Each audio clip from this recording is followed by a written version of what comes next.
Week 5 English. Learning Strand 1 Communication Skills English.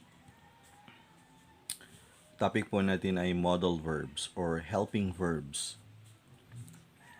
So we should be able to use a particular kind of sentence for a specific purpose and audience. So depende sa kung ano ang gusto nating sabihin sa ating mga kausap. Kung tayo ay nagpapahiwatig ng kakayanan o abilidad o kaya humihingi ng permiso. So, kinakailangan natin gumamit ng modal verbs or helping verbs sa English. Okay, pag-aralan natin ngayon at ito yung ating references. Okay. Pag-aralan natin ngayon ang paggamit ng can, could, be able to. Can, could, and be able to are used to express a variety of ideas in English. Okay. So, pag-usapan natin ang ability at lack of ability. Kakayanan at kakulangan ng kakayanan. So, pwede natin gamitin ang can at can't. Okay? Can or can't plus base form of the verb. Meron tayong present and future tense. Okay? Can and can't. Kaya ko at hindi ko kaya. Yan ang ibig sabihin yan. Base form of the verb, yung base form, yung hindi pa binabago ang form niya. Halimbawa, write. Hindi wrote, hindi written. Write. Okay. So, pag-aralan natin ang example dito para sa present and future. Number 1, Tom can write poetry very well. So, ginagamit ang can sa present. Ibig sabihin, may kakayanan si Tom na magsulat ng poetry. Tom can write poetry very well. Kakayanan. So, ginagamit natin ng can sa present sa kakayanan. Number 2, I can help you with that next week. I can help you with that next week. So, next week ay future. Okay? Can help. Kaya ko. Kaya kitang tulungan. Can. Ginagamit ang can kapag kakayanan. Number 3, Lisa can't speak French. French. Okay? So, Lisa can't speak French. Can't po, walang kakayanan o may kakulangan sa kakayanan. Can't. Okay. So, present future po yan. Ginagamit din ang could as the past tense form of can and can't. Could or couldn't. Okay. Plus base form of the verb. Example. When I was a child, sabihin, past na yan, ano? I could climb trees. Could. Kaya ko. Kaya kong umakyat ng puno noong kabataan ko. Or when I was a child, I couldn't climb trees. Hindi ko kaya noon, past. So, could or couldn't, past form ng ability or lack of ability. Susunod, ginagamit din ang can, can't, could, pag sinasabi nating posible at hindi posible. Possibility and impossibility. Can, can't, plus base form of the verb. Example, you can catch the train at 10:43. Posibleng maabutan mo ang tren ng 10:43. Can, posible. He can't see you right now. He's in surgery. Hindi posible kasi nag-o-opera si doctor. So, he can't see you right now. Hindi posible. Ginagamit din natin ang could plus base form of the verb kag posible or hindi posible. I could fly via Amsterdam if I leave the day before. Posible. I could fly. Okay? Tandaan, ito ay past. Ito ay pinag-uusapan dito, possibility. Posible. Okay? Magkaiba po yung dalawang yan. Okay. Susunod. Ask and give permission. Ginagamit din ang can plus subject plus base form of the verb kapag ka humihingi o nagbibigay ng permission. Okay, example, can you lend me $10? Informal po. Pag sa kaibigan mo, pahiram naman ng ano, pwede mo ba akong pahiraman ng $10 or 10 pesos? Can you lend me $10? So, subject plus, can plus subject, ito yung subject, plus base form of the verb. Ginagamit po yan pag when you're asking permission. Okay? Can plus base form of the verb, informal. You can borrow my car. Okay? So, pwede rin po yan. Could plus subject plus base form of the verb, polite. Could I have your number? Could I talk to your supervisor, please? So, kapag nasa office ka, could ang ginagamit. Wag natin gamitin yung can kasi informal yan. Can I talk to your supervisor? No. No. Kailangan, could. Could I talk to your supervisor, please? Okay. Making a suggestion. Could plus base form of the verb, informal. You could take a tour of the castle tomorrow. Okay? So, could din po pag nagsasuggest ka. Pwede kang mamasyal bukas sa ganitong lugar. You could take a tour tomorrow. Okay. So, yan po. So, sagutin nyo po dito, fill in the correct form of can, could, or be able to in the examples. Okay.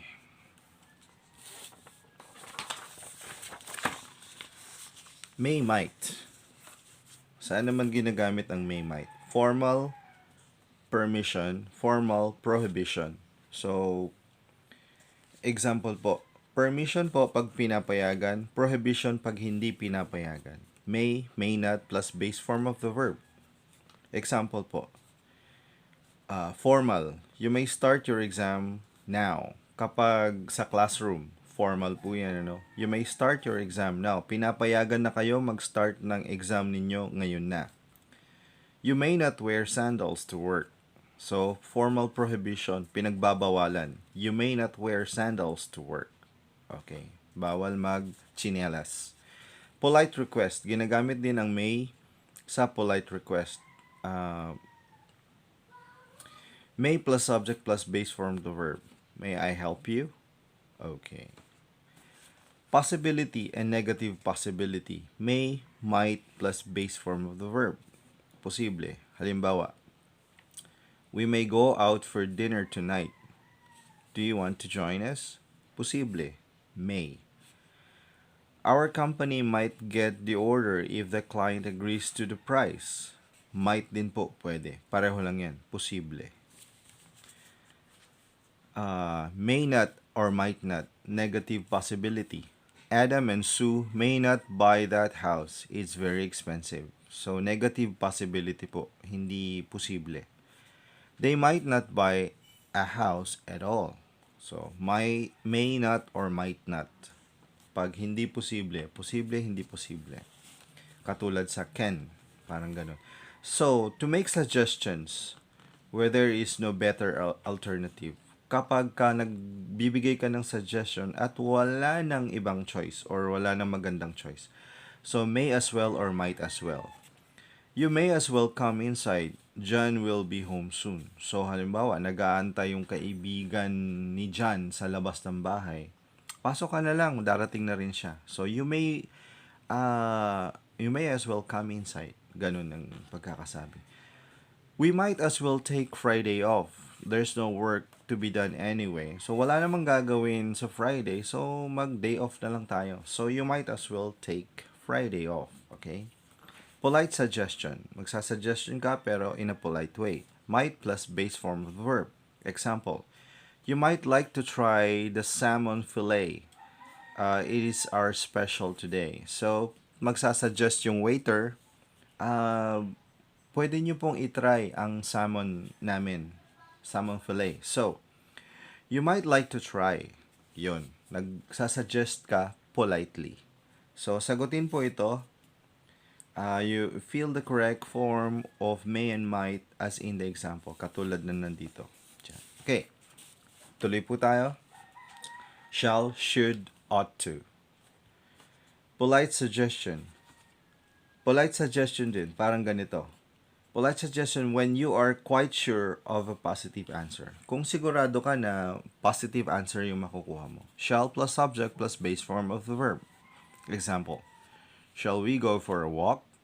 Okay, so nagsasuggest ka, tara lakad tayo. Shall we go for a walk? Kung alam mo na yung kaibigan mo gusto rin naman maglakad.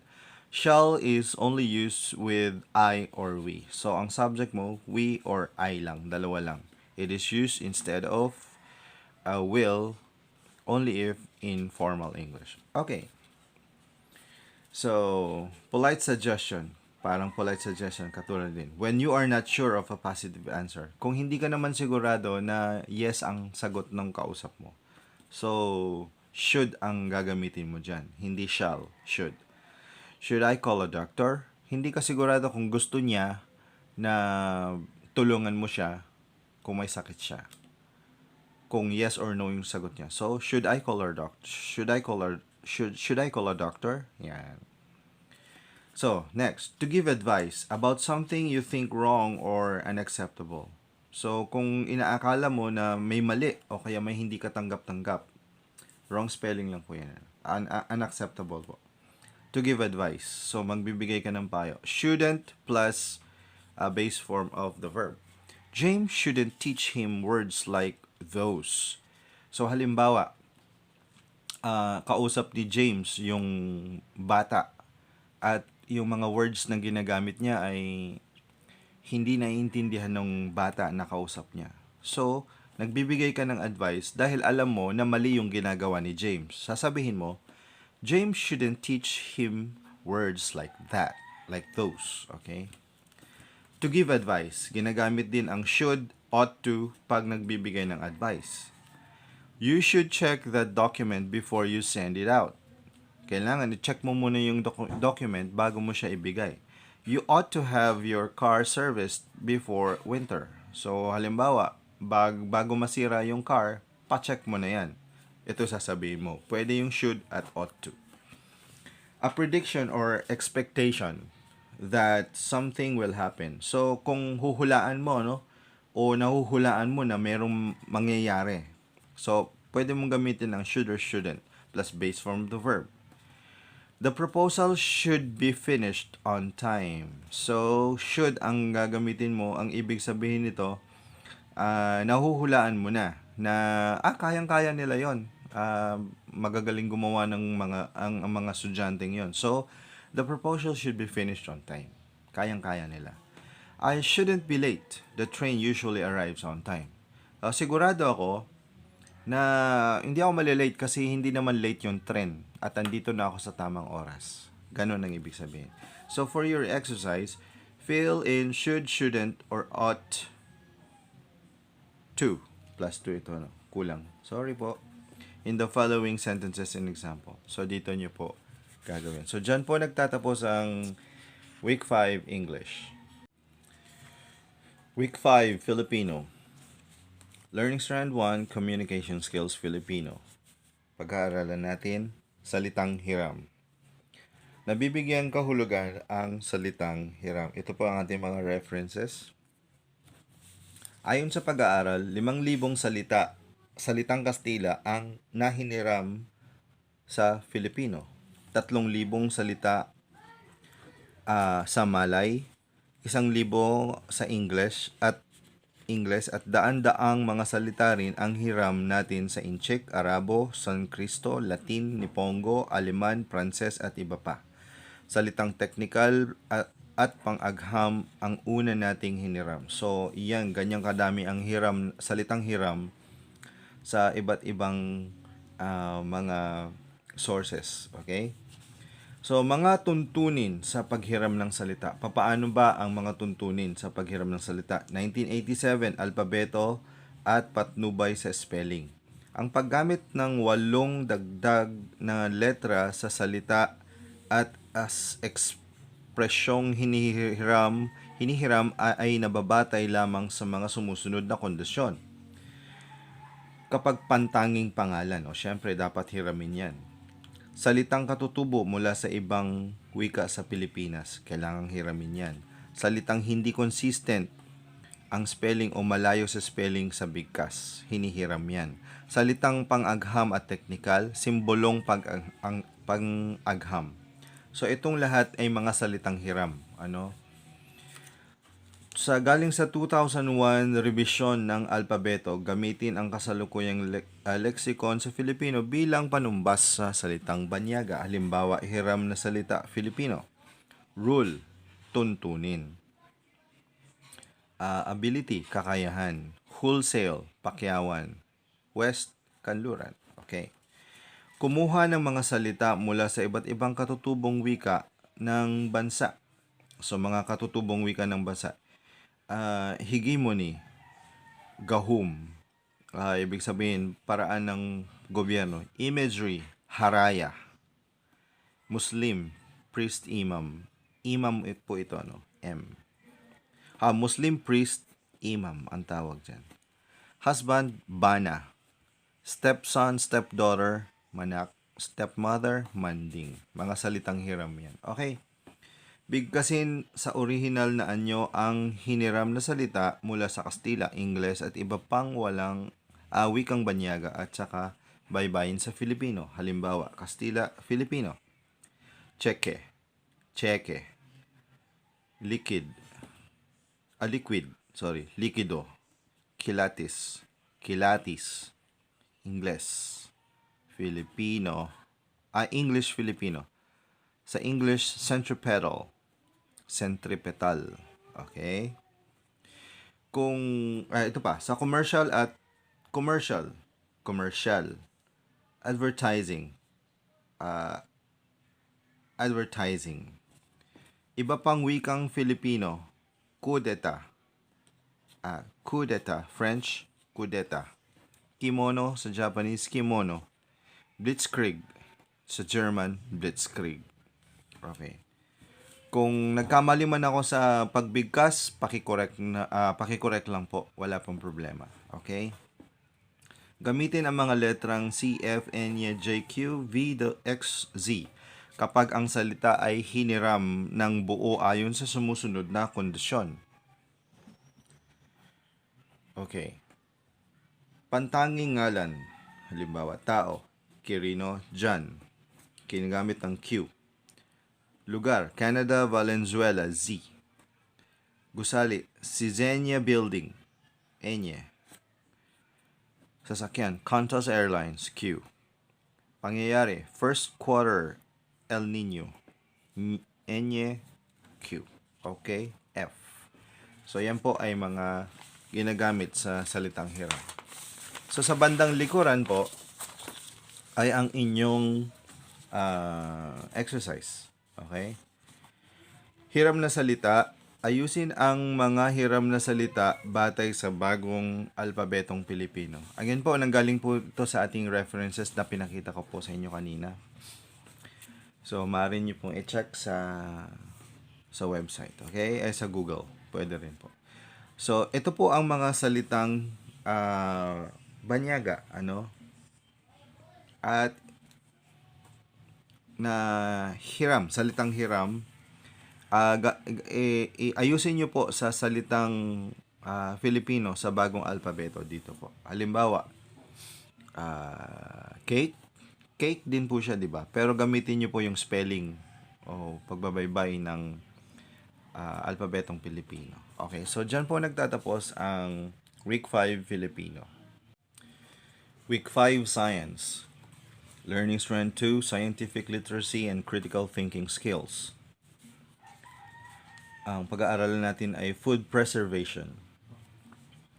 The student will be, or the learners should be able to demonstrate scientific procedures in food preservation. Example given, sterilization, pasteurization for milk, refrigeration, canning, salting, drying, etc. So ito po ating references. Or reference.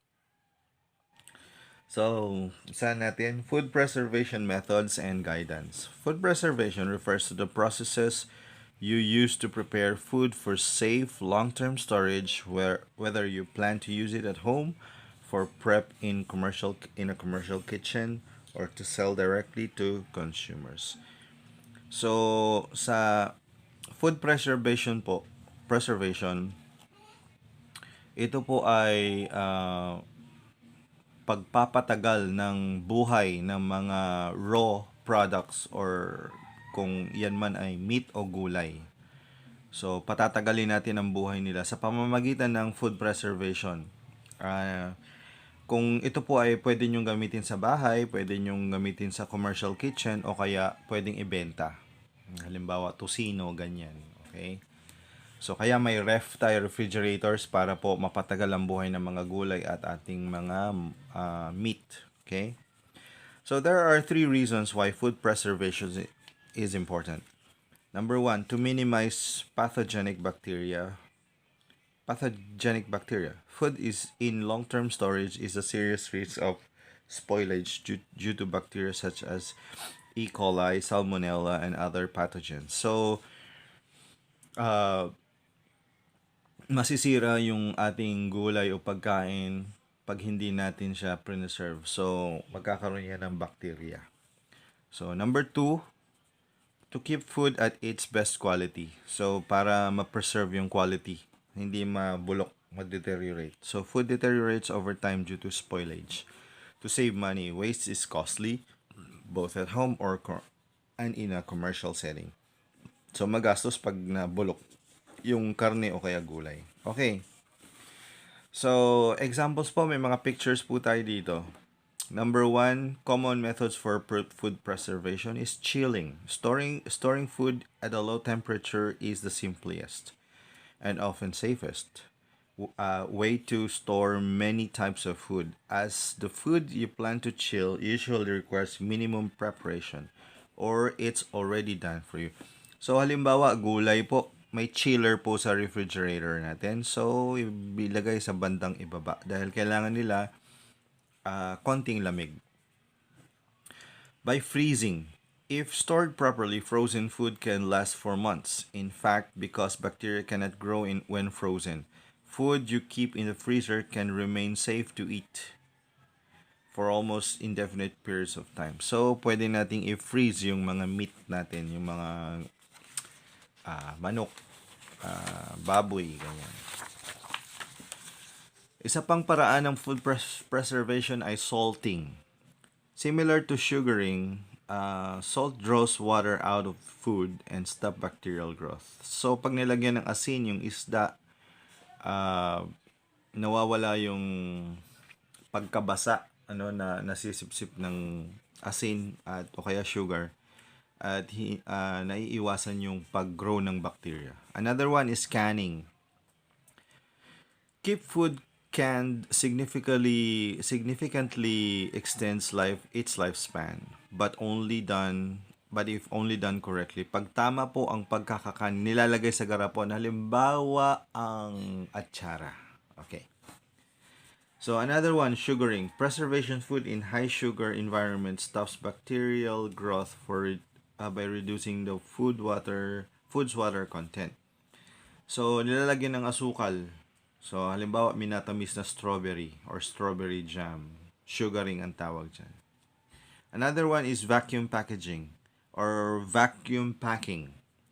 Similar to canning, vacuum packing deprives bacteria of oxygen by creating an airtight atmosphere. So, pwede mong, halimbawa, bumibili tayo sa ng mga hotdogs sa supermarket, naka-airtight po sila. So, tinatanggal yung hangin para hindi mapasok ng bacteria. Okay, ito po ang ating exercise. Napakasimple lang po. At least you've learned something kahit konti pa lang dito sa food preservation.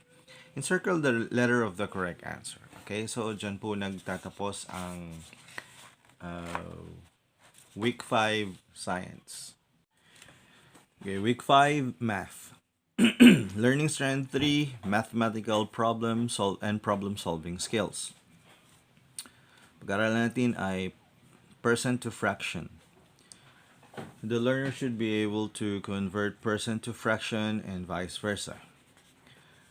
So ito po ating reference or references. Reference. So to convert a percent to a fraction, follow these steps. Step 1. Write down the percent divided by 100 like this. So yung percent po over 100. Step 2. If the percent is not a whole number,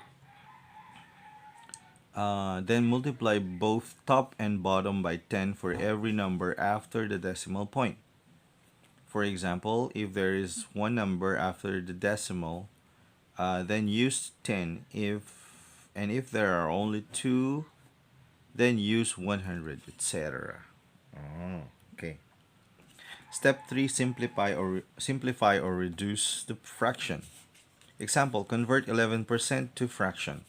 Write down 11 over 100. Yan ang unang gagawin, no? 11%, tanggalin yung percent sign, ganito. Then, gawin ganyan.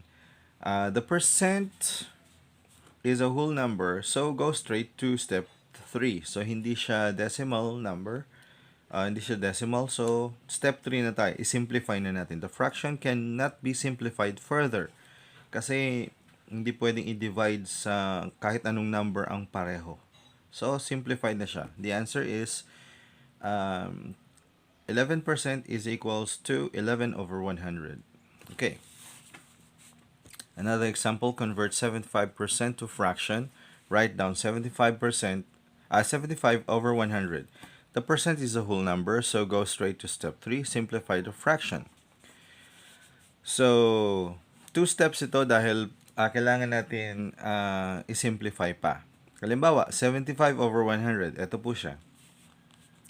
75 over 100 can be divided by 5.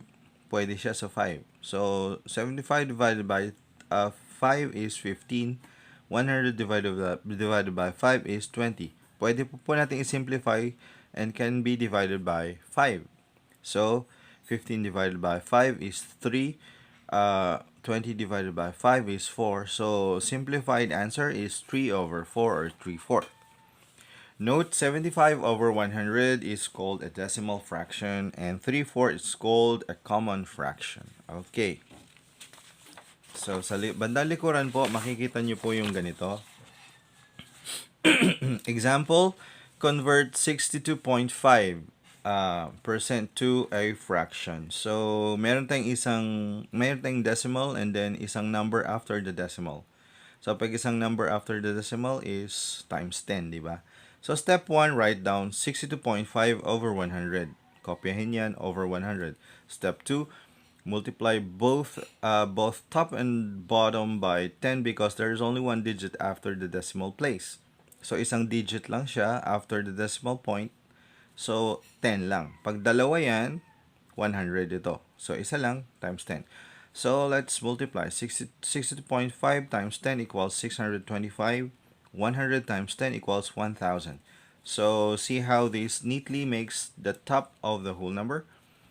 Top a whole number. So, madali lang siya maging whole number. Ano? So, whole number na sila. 625 over 1,000. So, step 3, we can now simplify the fraction. This took me 2 steps. Okay? So, halimbawa, 625. 625 over 1,000 can be divided by 25. So, piliin natin yung 25. Okay, so sa 625 divided by 25 is 25. 1,000 divided by 25 is 40. So, pwede pa bang i-simplify? Yes, pwede pa. So, both of them can be divided by 5. So, 25 divided by 5 is 5. 40 divided by 5 is 8. So, the answer is simplified 5 over 8. Okay? Example, convert 150% to a fraction. So, write down 150 over 100. Kinopya natin siya. The percent is a whole number, so go straight to step 3. So, walang decimal. So, diretso na tayo. Simplify the fraction. So, 150 over 100. Pwede pa to sa 25? Pwede, pero hahaba siya. So, 50 na dahil mas mabilis, agad-agad. Okay, so 150 divided by 50 equals 3. 100 divided by 50 is equals to 2. So the answer is 3 over 2. But mas mataas yung numerator sa denominator. So if pwede pang i-simplify ito into mixed fraction sa susunod na mga lessons. Ano? So, 3/2 is also equivalent to 1 1/2 pag mixed fractions po siya.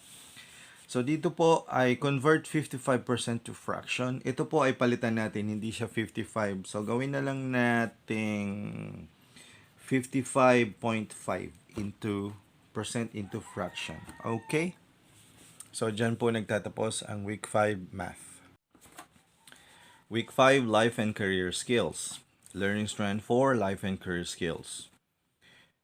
Pag-aaralan natin ang work readiness skills. Kahandaan sa mga skills na kailangan upang maging handa sa paghahanap ng trabaho o work readiness skills. So the learner should be able to demonstrate the following work readiness skills preparing written job applications. Ginawa na natin ito sa life skills, preparing biodata, and preparing for a job interview. So let's try this. Ito po ang ating references. Top 10 job interview questions. Okay. So, number 1, tell me about yourself. So, tatanungin tayo ng mga employers or nag-i-interview sa atin. Tell me about yourself. So, paano natin to sasagutin? You can start by sharing some of your personal interests and experiences that you don't relate directly, relate directly to work. So, pwede kang magkwento o sabihin mo yung mga personal interest mo. Halimbawa, mahilig kang magbasa or mga experiences mo, nanalo ka ng painting, kahit ano. Such as a favorite hobby or brief account of where you grew up, and then your education, and what motivates you. So, lahat yan, kung anong hilig mo, kung anong about yourself. So, ganyan lang kadali sagutin ang question na to. Tell me about yourself. Another question during job interviews ay ito. Why should we hire you? So, bakit ka namin i-hire? Ba't ka namin tatanggapin? So, be prepared to explain why you're the applicant who should be hired. So, paghandaan mo ito, pag-aralan mo. Halimbawa, ang sagot yan. Ako po ay masipag, matyaga, at madaling matuto. Flexible po ako at available pa ako anytime of the week. Any day and any time of the week. Okay. So, what is your greatest strength? So, paano sagutin ito? When you are asked about your greatest strengths, it is important to discuss the attributes that qualify you for the specific job and will set you apart from the other candidates. So, halimbawa, ang ina-apply mong trabaho ay service crew ng food chain o kaya kahit ano pang work. So, dapat ang ibibigay mong kalakasan mo ay yung nababagay dun sa trabaho. So, halimbawa, service crew ang pinapasukan mong trabaho. Sasabihin mo na ako po ay magaling po makipag-usap, ako po ay magalang at masayahin po. Ako po ay matyagang tao at magaling ako makitungo sa kapwa. Ganon. So, and the like. So, yung mga ganon. So, another question is sa job interview, what is your greatest weakness? Ano ang iyong kahinaan? So, do your best to frame your answers around positive aspects of your skills and abilities as an employee, turning seeming weaknesses into strength. So, ang katanungan na ito ay parang trick question siya, no? Hindi mo naman actually sasabihin yung kahinaan mo, pero pag sinabi mo yung kahinaan mo, babawiin mo siya ng kalakasan. So, halimbawa, sasabihin mo, nowadays, sa Tagalog, ngayon po ay,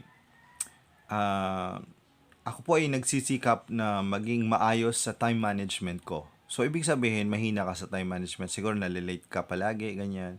So, sasabihin mo, inaayos ko po ang aking time management skills. Ako po ay nagdi-declutter or inaayos ko na yung mga gamit sa bahay upang makatulong sa ma-organize yung isipan ko. Inaayos ko na yung aking silid. At ako po ay sa bahay po, practice ko na po ang time management skills. So, ganun siya. Why do you want to leave your current job? So halimbawa nagtatrabaho ka sa may pinagtatrabaho ka ngayon at gusto mo ng umalis doon. So tatanungin ka, bakit ka umalis doon sa dati mong trabaho? So when asked about why you are moving on from your current position, stick with the facts, be direct, and focus your answer on the future, especially if your departure wasn't under the best circumstances. So, pag tinanong ka ng ganitong tanong, bakit gusto mong iwanan yung trabaho mo ngayon? O bakit mo iniwan yung trabaho mo dati? So, kung sakasakali man hindi maganda ang nangyari o hindi maganda yung pag-exit mo dun sa trabaho yon, kailangan mag-stick ka lang dun sa mga katotohanan. Direct answer ang kailangan at mag-focus ka sa future. Pwede mo sabihin na uh, kasi po gusto ko pong mag-grow sa aking skills. Gusto ko pong mai-apply yung natutunan ko sa ALS, sa life skills, self-directed modules po na napag-aralan namin. At sa palagay ko po sa kumpanyang ito ay matututunan ko pa ang maraming skills at gusto kong mag-grow. Halimbawa po, next question po ay, what are your salary expectations? Ano ba ang sweldo na gusto mo o inaakala mo? It seems like a simple question, but your answer can knock you out of the competition for the job. If you overprice yourself, and if you underprice yourself, you may get shortchanged with a lower offer. So, magkano ba sweldo na gusto mo? Pag nilakihan mo naman, uh, masyadong baka hindi kaya. Pag niliitan mo naman ng sobra, baka naman mas mababa yung sweldo na uh, ibibigay sa'yo. So, bago ka pumasok sa job interview, pag-aralan mo yung trabaho na gusto mong mapasukan sa kumpanyang yon, at pag-aralan mo na, i-search mo na magkano ba ang sweldo ng ganon, ano ba yung mga benefits na nakukuha sa ganong trabaho. So, pag tinanong ka kung magkano ang sweldo ang gusto mo, alam mo yung sasagot mo. Why do you want this job? Bakit gusto mo yung trabaho na to? So this question gives you an opportunity to show the interviewer what you know about the job and the company. So take time beforehand to thoroughly search the company, its products, services, culture, and mission. So bago po tayo sumabak sa job interview question, dapat i-search po natin, alamin natin kung ano ang mission, vision ng kumpanya. Bakit, paano nag-umpisa, bakit inumpisan yung kumpanya, ano ang mga produkto ng kumpanya, ano ang ginagawa ng kumpanya, kung services man ito, ano ang mga kliyente nito. So, kailangan nating i-search po bago tayo sumabak sa job interview. So, tatanungin po tayo, why do you want this job? So, papatunayan mo sa nag-interview sa'yo na alam mo yung kumpanya nila. So, bakit gusto mo yung trabaho nito? Sa halimbawa po, yung service crew. Gusto ko po yung trabaho nito sapagkat naniniwala ako sa company na ito, ako ay makakapag-explore pa ng ganitong skills sa aking communication skills sapagkat ako po ay ganito, ganyan, ganyan, ganyan. So, alam nyo isasagutin nyo kapag alam nyo na yung na-search nyo yung company. So, how do you handle stress and pressure? Paano mo i-handle po pag na-pressure ka na o na-stress ka na sa trabaho? So, to avoid claiming that you never or rarely experience stress, rather formulate your answer in the way that acknowledges workplace stress and explains how you overcome it and or even used it to your advantage. So, pwede mong sabihin na, huwag mong sabihin na, ay, hindi po ako na-stress, hindi po ako napapagod, hindi ako na-pressure. Sabihin natin na, ay, opo, very stressful po ang mga workplaces na napagtrabahuan ko at naniniwala po ako na stressful po talaga yan. Pero po, nakakayanan ko pong tanggapin at ma-overcome po yung stress sa trabaho dahil natututunan ko po siya everyday. So, yung mga pagkakamali sa nakaraan ay nag-a-adjust po ako. So, maaari nating sabihin na ganun. So, another question is, describe a difficult situation or project and how you handled it. So, as with this question about stress, be prepared to share an example of what you did in a tough situation. So, tinanong ka, na-stress ka ba? Paano mo ina-handle yung stress? Magbigay ka ng isang sitwasyon kung paano mo na-handle yung stress. So, halimbawa, sa nag-work ka na sa mga restaurants, so service crew ka.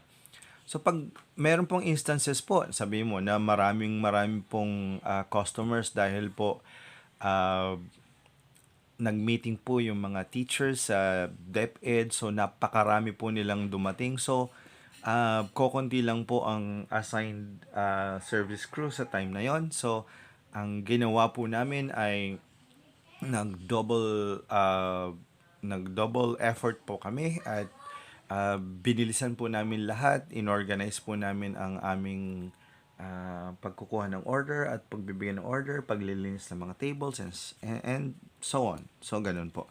Magbigay kayo ng example. So what are your goals in the future?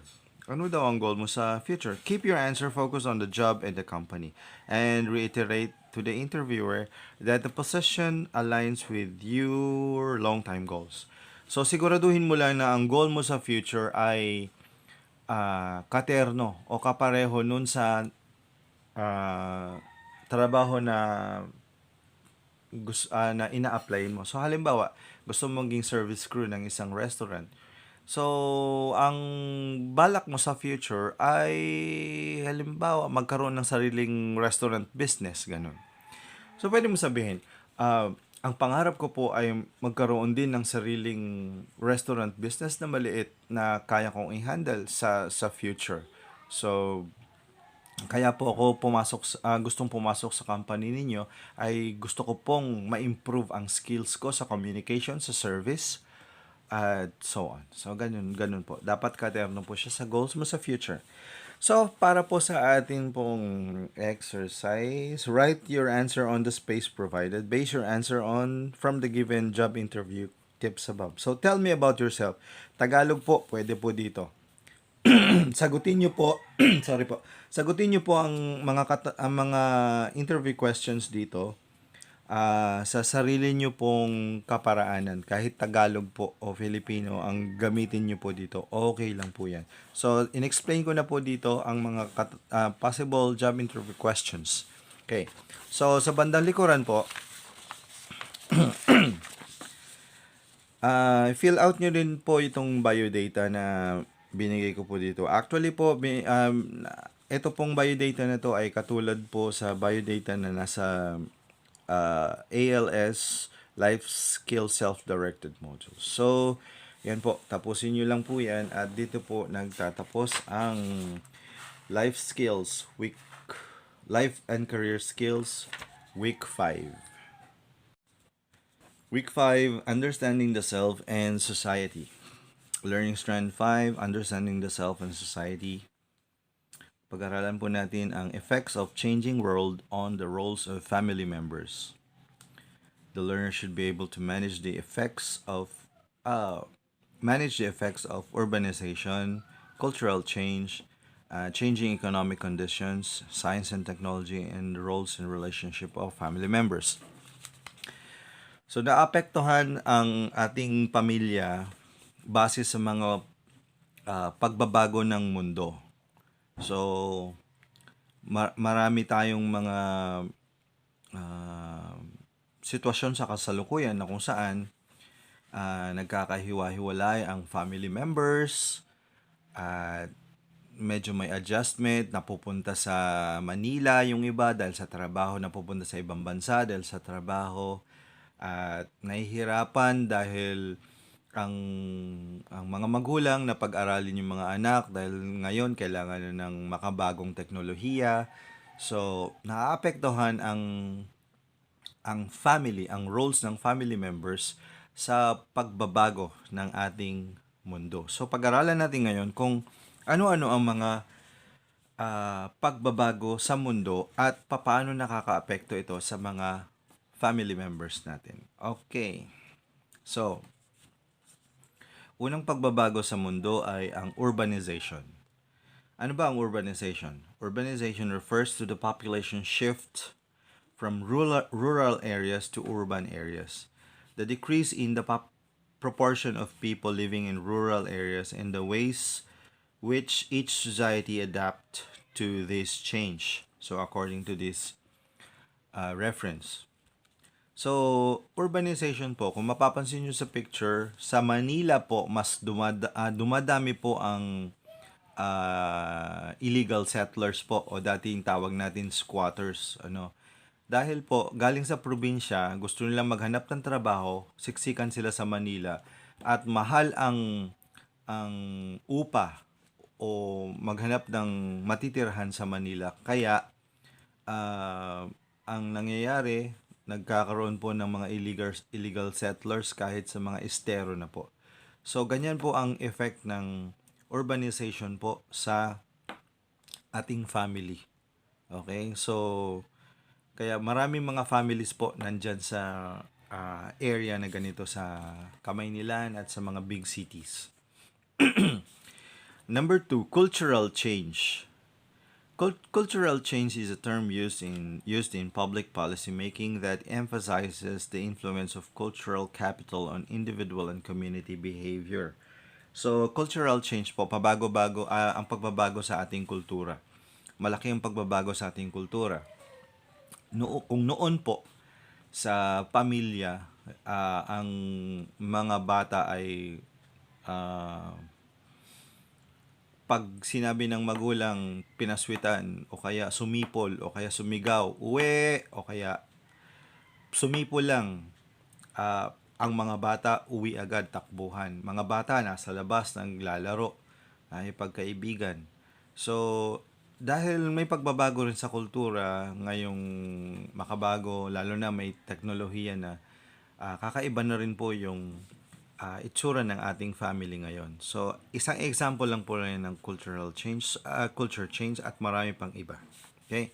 Economic conditions refer to the present state of the economy in a country or region. So, depende po yan sa economy ng isang bansa o ng isang syudad o ng isang probinsya. Kalimitan po kapag sa probinsya ay wala kang mahanapang trabaho, pupunta ka talaga sa isang lugar sa karatig probinsya or karatig syudad at mahihiwalay ka sa family mo. Depende rin po sa economic status ng inyong municipality, city, or inyong pamilya. So, naapektuhan po ang role ng bawat family. Okay. Science and technology. Ano po ba ang science? Science encompasses the systematic study of structure and behavior of the physical and natural world through observation and experiment. So, observation and experiment, yan po ang nakapaloob sa science. No? Pinag-aaralan, nag-eksperimento sila sa natural world and physical world. Okay? So, kapag sila ay nakatuklas ng isang pag-aaral, yan po ay ang technology.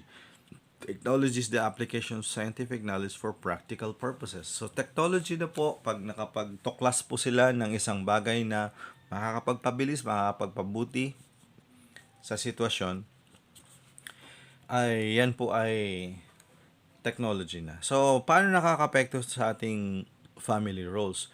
Ang science and technology po ay nakakapekto lalo na po sa ating generation. So, mapapansin natin sa ating tahanan, andun si lola, lolo, si tito, si tita, si uncle, yung mga parents natin, mga kuya natin, at tayo. So, magkakaibang generation po yan.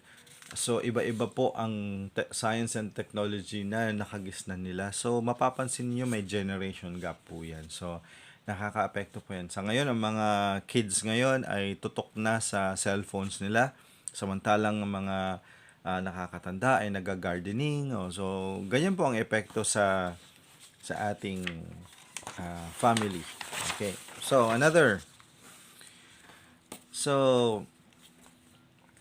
Effects of urbanization, culture change, changing economic conditions, and science and technology. So, continuous po tayo. No? Continue lang po natin. Social mobility. Social mobility is the movement of individuals, families, households, or other categories of people within or between social strata in a society.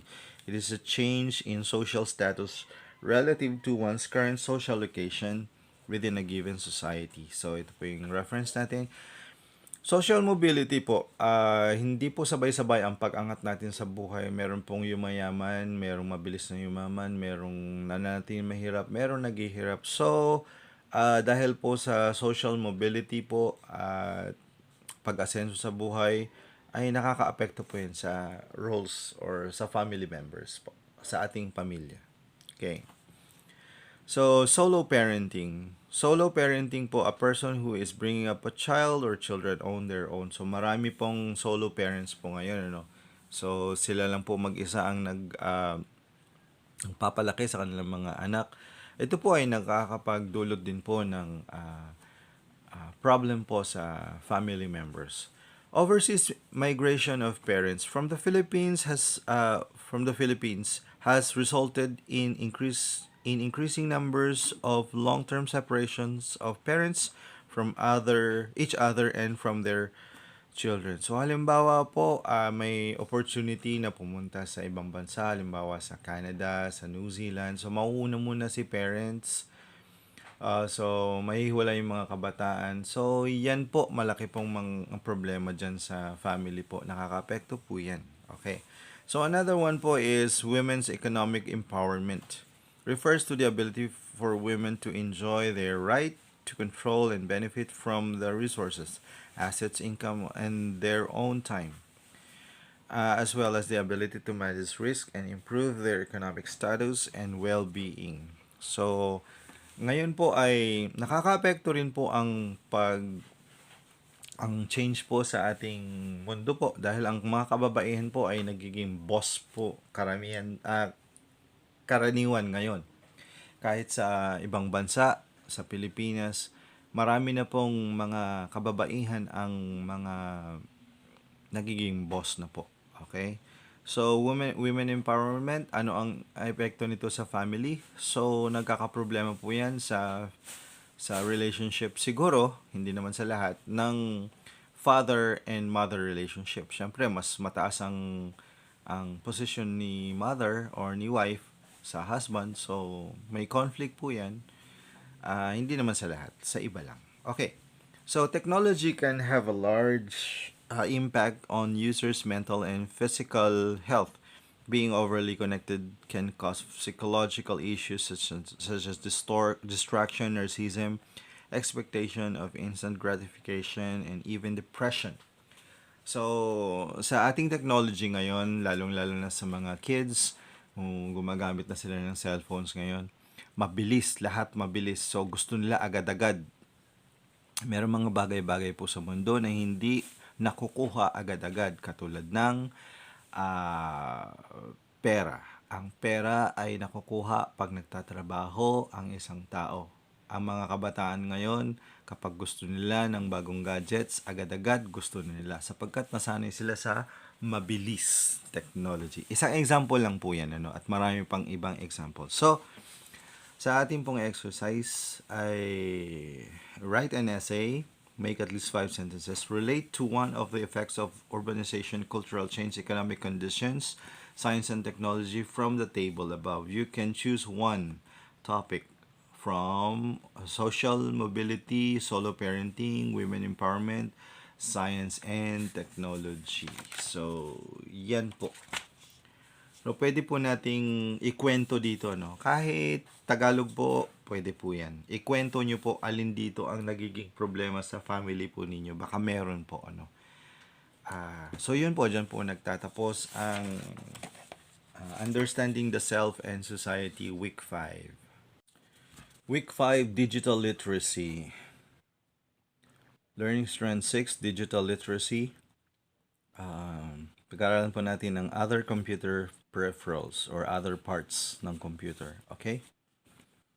So, or ibang kabahagi pa ng computer.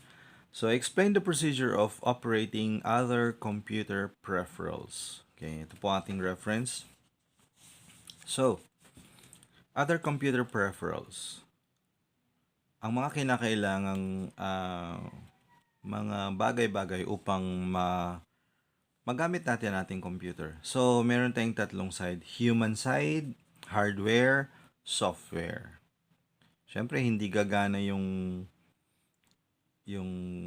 computer natin kung wala ang isa dyan. So, kailangan ng human magkocontrol at naghihintay ng output. Kailangan ng hardware. Siyempre, pag walang hardware, hindi naman pwedeng invisible. Dapat may hardware siya na hahawakan. Dapat may software kasi yan yung utak ng ating computer. So, ganun po yan. Pag-aralan natin. So, sa human side, kailangan talaga ang brain. Kailangan ng utak, pagaganahin ng utak. So, mga actuators po ay ang ating kamay at ang ating pananalita or voice. Dito muna tayo sa bandang ibaba, So, sa hardware, kailangan natin ang keyboard, mouse, pagaganahin ng kamay, o kaya kung nag-gaming ka, gamepad or joystick. VR head-mounted display. Hindi ko po masyadong sure kung ano to. Search nyo lang po. Meron pong microphone. So, kailangan po yan sa voice. Okay? So, kailangan, ito yung mga actuators natin. Ito yung mga kailangan nating hardware.